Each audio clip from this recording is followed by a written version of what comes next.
महापुरुषों ने कहा है ये मानव का शरीर जो मिला हुआ है ये मोक्ष की भूमिका है। मनुष्य शरीर में ही साधन और भजन करके आप जन्म और मरण के बंधन से मुक्त हो सकते हो। अन्य खानी जो है पशु पक्षियों का उसमझ का भोग खानी है, अपने कर्मों का फल भोग रहे हैं। लेकिन मनुष्य शरीर में विवेक और विचार करके साधन और भजन करके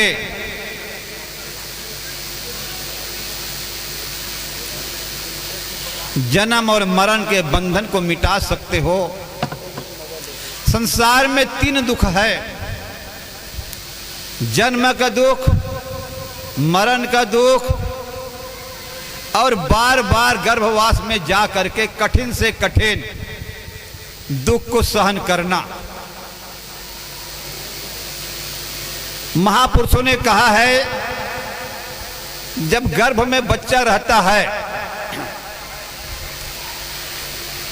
तो भगवान से प्रार्थना करते हैं कि हे भगवान, माता गर्भ में कौल किया था भक्ति करूंगा मैं तेरा। हे भगवान, मेरे को आप बाहर निकाल दीजिए, मैं आपका भक्ति और भजन करूंगा।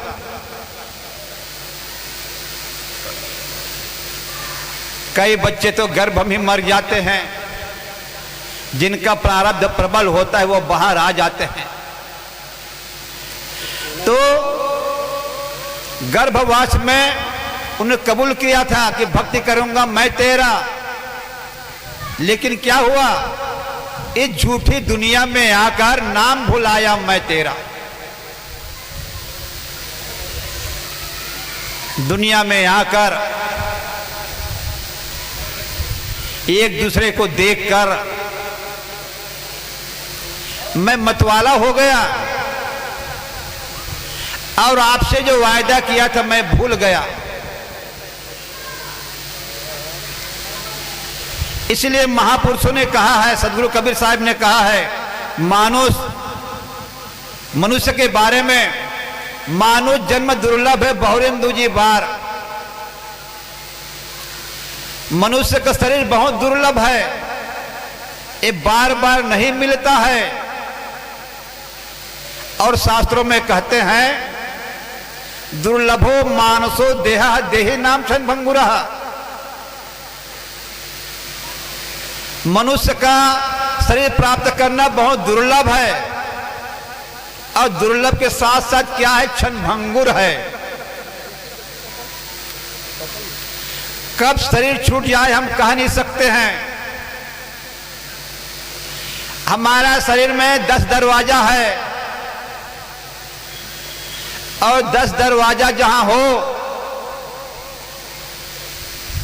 वहां पर जीव किस प्रकार रहता है ये अचरज की बात है। और तुलसीदास ने कहा बड़े भाग्य मानुष तन पावा। उन्होंने ये नहीं कहा कि बड़े भाग्य हाथी तन पावा, बड़े भाग्य उठ तन पावा, बड़े भाग्य घोड़ा तन पावा, बड़े भाग्य गाय तन पावा। उन्होंने ये नहीं कहा, क्यों, मानुष तन पावा। सुर दुर्लभ सदग्रंथ ही गावा। देवता लोग भी और ग्रंथों में यही वर्णन है, साधन धाम मोक्ष कर द्वारा पाए न यही पर लोक संवारा। साधना करके भजन करके आप जन्म और मरण के बंधन से छूट सकते हो।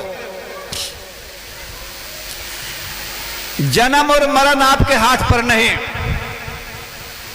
जिंदगी जीना आपके हाथ पर है। सदगुरु कबीर साहब ने कहा है जो आए हैं जाएंगे राजा रंग फकीर। जो आए हैं वह जाएंगे राजा रंग फकीर। कोई सिंहासन चढ़ चले कोई बांधे जात जंजीर। यहां आने के बाद कोई जाना नहीं चाहता, कोई मरना नहीं चाहता। चारपाई पर पड़ी हो, रात दिन भगवान से प्रार्थना बुढ़ी करती हो, बुढ़ा करता हो, हे भगवान अब जीने में मजा नहीं है। लेकिन यमराज का दूत जब आता है तो प्रार्थना करते कि अभी मेरे को ले जाकर क्या करोगे। एक बुढ़िया थी 80 साल की, बुढ़ी बुढ़ा हो जाने पर कौन पूछता है।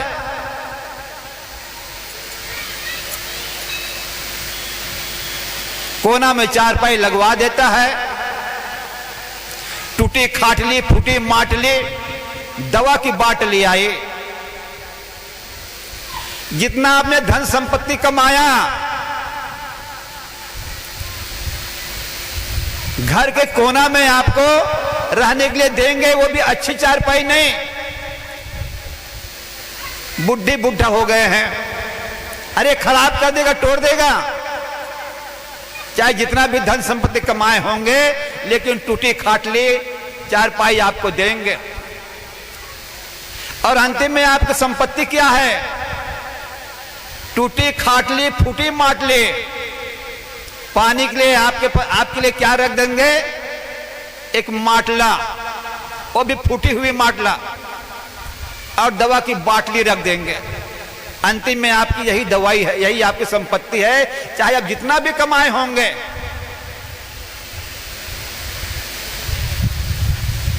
बुढ़ी का चारपाई जो है कोना में लगा दिया था। उनके लड़के भी 50-60 साल की उम्र हो गई थी, उनके नाती पोता भी थे, वहीं सब खेलते थे। भगवान से रोज प्रार्थना करती थी कि हे भगवान अब जीने में कोई मजा नहीं है,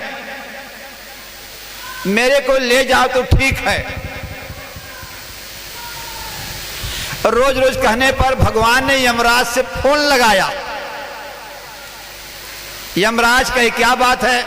अरे एक बुढ़ी जो है बार बार कहती कि अब मेरे को जीने में मजा नहीं है, मेरे को ले जाओ तो ठीक है, इसीलिए दूध भेजकर उनको ले आओ। तब यमराज ने कहा ठीक है। तो बुढ़िया को ले जाने के लिए यमराज जो है 2 दूत को भेजा। बुढ़िया चारपाई पर बैठी थी, उनके नाती पोता सब खेल रहे थे। बुढ़िया की दृष्टि पड़ी, उन्होंने कहा आप लोग कौन हैं? कहा हम लोग यमराज के दूत हैं। क्यों आए हो? अरे आप रोज कहती हो ना कि मेरे को अब जीने में मजा नहीं है, न आंख से दिखाई देती है बरोबर, न कान से बरोबर सुन सकती हो, न बरोबर खा सकती हो, दांत भी टूट गया है, शरीर भी कमजोर हो गया है।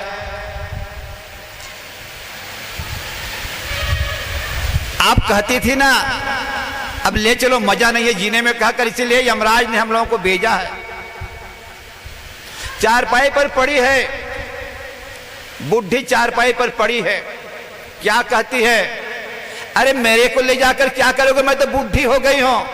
अगर आपको ले जाना है तो जवान जवान मेरे नाती पोता है उनको ले जाओ ना। जो रोज मरने के लिए तैयार है, जब यमराज का दूत आया तो जाने के लिए तैयार नहीं।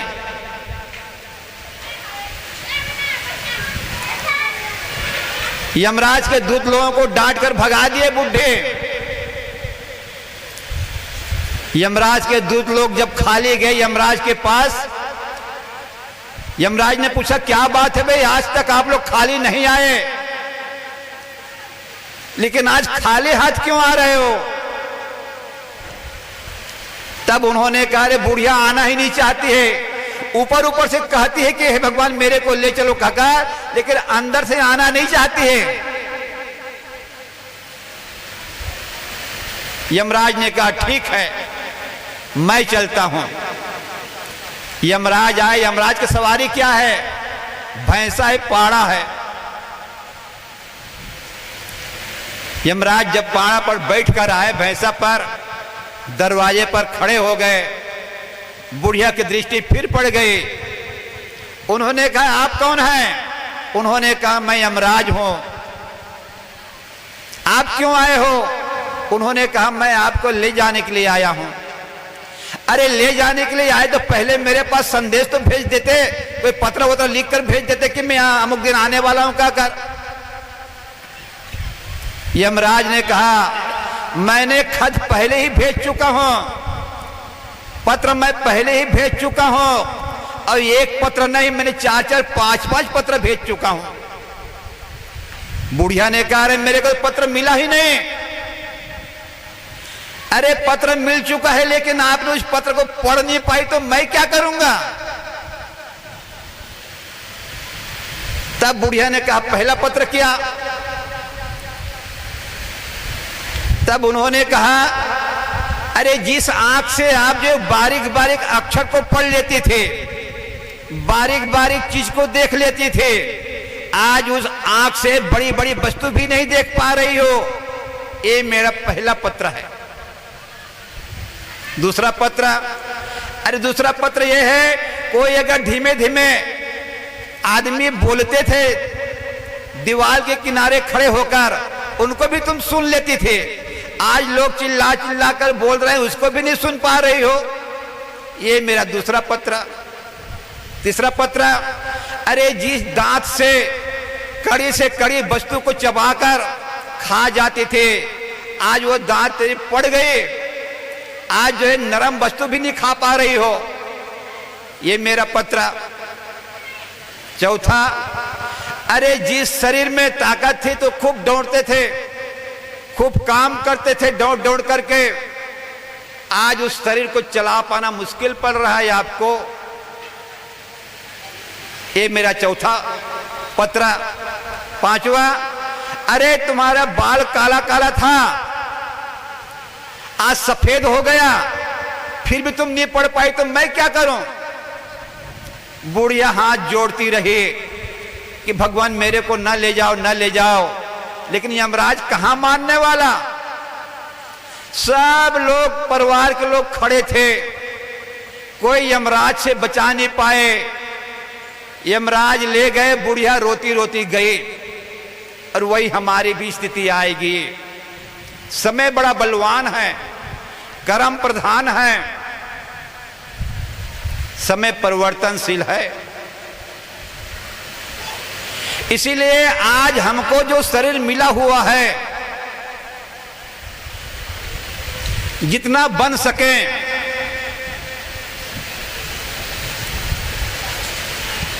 हम भक्ति करें।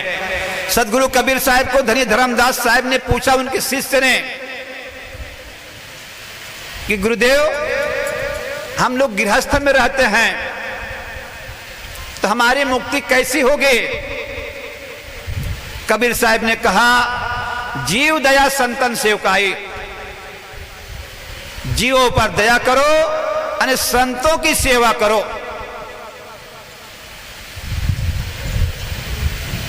संसार में सबसे बड़ा पाप हत्या, और हत्या आपने किया है तो कभी ना कभी आपको भोगना पड़ेगा, उसका बदला देना पड़ेगा। इसलिए कबीर साहब कह रहे हैं कि जीव दया संतन सेवकाए, जीवों पर दया करो और संतों की सेवा करो। लेकिन हमारे अंदर दया नहीं आती, हम अपने ही परिवार पर दया करते हैं, दूसरे प्राणी पर हम दया नहीं करते। घर में अगर हो कोई जगह छेद हो गया हो, चींटी निकलती हो, उसको रोकने के लिए हम क्या करते हैं? गरम गरम कंडा के आग को वहां पर रख देते हैं।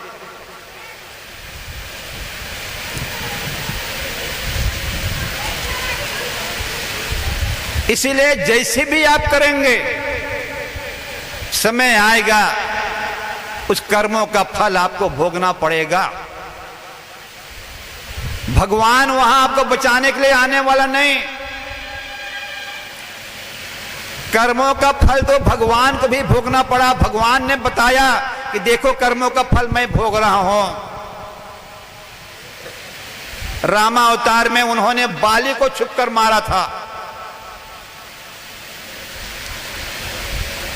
जब शरीर छूट गया, द्वापर युग आया तो राम भगवान कृष्ण बन गया और बाली जो है जरा नाम का शिकारी बन गया।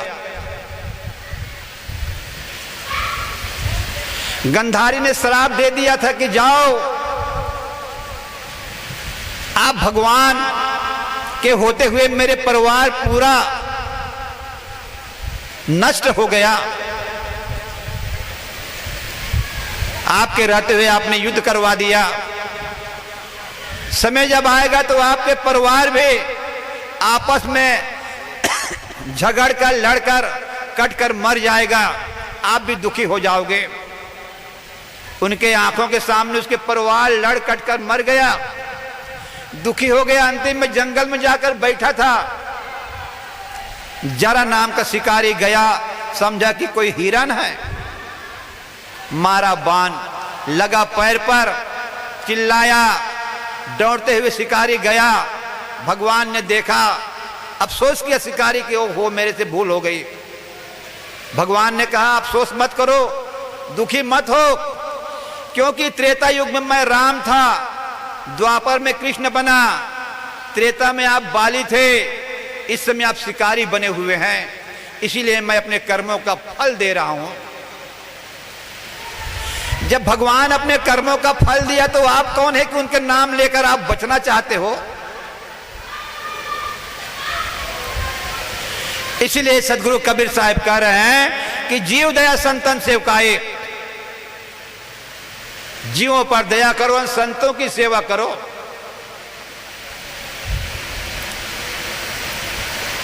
एक बार बैकुंठ लोक में भगवान के पास नारद जी गए और प्रश्न पूछा कि हे भगवान, संतों की सेवा और दर्शन से क्या लाभ होता है? आप संतों की सेवा और दर्शन करने के लिए ही कहते हो, आप अपना नाम जाप भी नहीं बताते हो कि मेरे नाम जपो कहकर। और यही प्रश्न भगवान कृष्ण से अर्जुन ने किया और यही प्रश्न धनी धर्मदास साहब सदगुरु कबीर साहब से किया कि संतों की सेवा और दर्शन से क्या लाभ होता है। भगवान विष्णु ने कहा नारद को कि नारद आपको जानना है? उन्होंने कहा भगवान मेरे को जानना है। तो जाओ, हिमालय पर्वत में एक कागड़ा रहता है, कौवा, एक आंख से काना है, उनसे जाकर पूछो कि संतों की सेवा और दर्शन से क्या लाभ होता है। खोजते खोजते नारद जी हिमालय पर्वत में गया तो वहां एक कौवा काना बैठा हुआ था। उनके पास जाकर दोनों हाथ जोड़कर नारद ने पूछा कि हे भगवान बताओ, हे कौवा बताओ कि संतों की सेवा और दर्शन से क्या लाभ होता है। जैसे पूछा वैसे वह कौवा मर गया। नारद को अफसोस हुआ, बहुत दुखी हुआ कि मेरे पूछने से कौवा मर गया, अब कौन बताएगा प्रश्नों का उत्तर। फिर वापस गए बैकुंठ लोक। भगवान विष्णु ने कहा क्या हुआ नारद, निराश होकर आ रहे हो?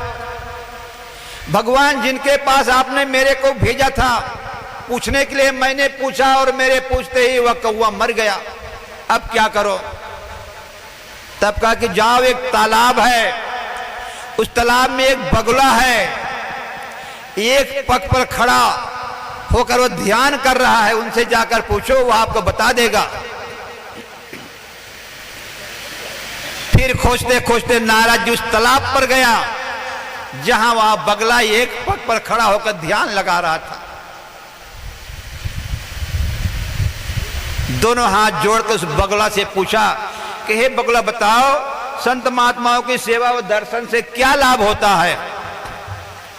जैसे पूछा वैसे वह बगला भी मर गया।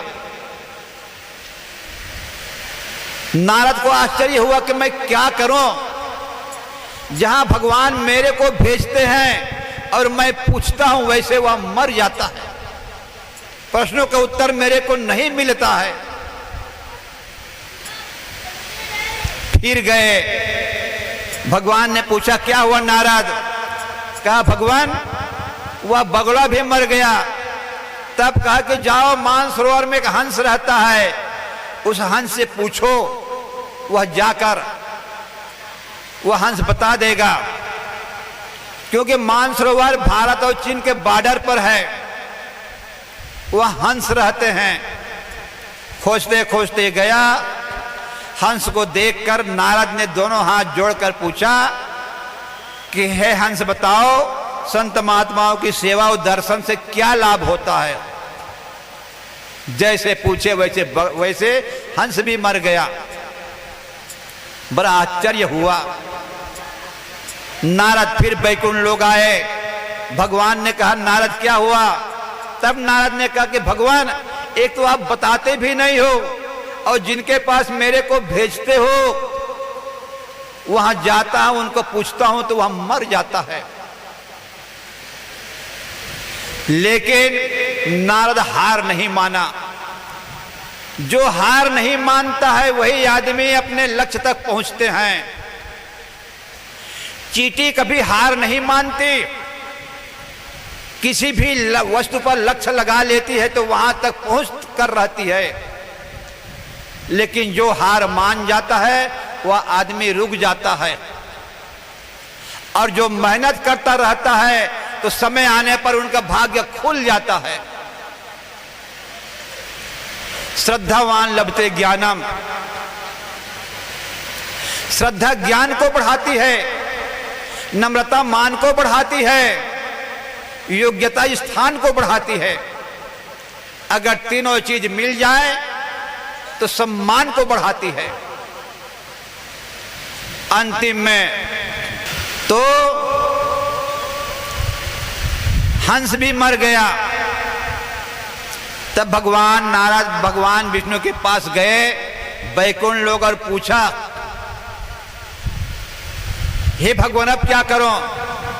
तब उन्होंने कहा गुजरात में काठियावाड़ है, वहां एक यादव रहता है, उनके यहां एक गाय है, गाय ने बछड़ा पैदा की है, उस बछड़े को जाकर पूछो वह बता देगा। पूछते पूछते गुजरात में गए, खोजते खोजते गुजरात में काठियावाड़ एक प्रांत है, एक क्षेत्र है, वहां एक यादव रबारे अहिर रहता था। उस रबारे अहिर के यहां गाय जो है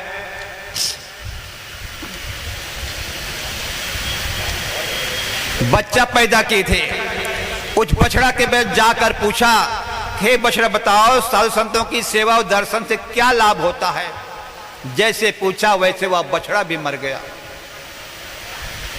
जहां जहां गया, जहां जहां बताया, जहां जहां गया पूछा, मरता गया। अंतिम में फिर गए तो भगवान ने कहा कि जाओ राजस्थान में एक जोधपुर शहर है, वहां एक राजा रहते हैं, राजा के एक राजकुमार है, उस राजकुमार से पूछो वह बता देगा। खोजते खोजते गए, राजस्थान में जोधपुर शहर है, वहां राजा था, राजमहल। तो वहां लोग खड़े थे, उनके सिपाही लोग, अंदर जाने नहीं दिया। कहा कि ये राज दरबार है, ये कोई धर्मशाला नहीं है महात्मा जी। तब कहा कि जाओ अपने राजा से कहो कि कोई महात्मा आए हैं। राजा धर्मात्मा था, उन्होंने कहा ठीक है बुला कर ले आओ। बुला कर ले गए, राजा से मुलाकात हुई, राजा ने प्रणाम किया दंडवत और पूछा कि महात्मा जी आप कैसे पधारे हुए हैं, कैसे हमारे यहाँ आए हैं? तब उन्होंने कहा कि आपके राजकुमार से मेरे को मुलाकात करने का है। उन्होंने कहा ठीक मैं मुलाकात करवा दूंगा, अभी रुको। आसन बिस्तर लगा दिया, कुछ आराम किया। उसके 4 बजे के बाद जब दरबार लगा तो राजकुमार आकर गद्दी पर बैठा। तब कहा कि जाओ, मेरे राजकुमार आकर गद्दी पर बैठ गए हैं। नारद जी गए, दोनों हाथ जोड़कर पूछा हे राजकुमार बताओ संतों की सेवा और दर्शन से क्या लाभ होता है? तब राजकुमार ने कहा कि भगवान, संतों की सेवा और दर्शन करके तो आज मैं राजा का राजकुमार बनकर गद्दी पर बैठा हुआ हूं। पहले मैं कौवा था, कौवा से मरकर बगुला बना, बगुला से मरकर हंस बना, हंस से मरकर मैं गाय का बछड़ा बना और अंतिम में राजा का राजकुमार बनकर गद्दी पर बैठा हुआ हूं। इसलिए कबीर साहब कह रहे हैं, जीव दया संतन सेवकाए, संतों की सेवा करते रहोगे तो भक्ति बीज पलटे नहीं, जो जुग जाए अनंत। ऊंच नीच कर तरे सोए संत का संत। भक्ति का बीज कभी बदलने वाला नहीं है। समय आएगा, वह जगेगा तो आपको मनुष्य शरीर फिर मिलेगा, आपका संस्कार रहेगा तो। लेकिन आपका संस्कार नहीं है तो 84 लाख योनि में जाना पड़ेगा।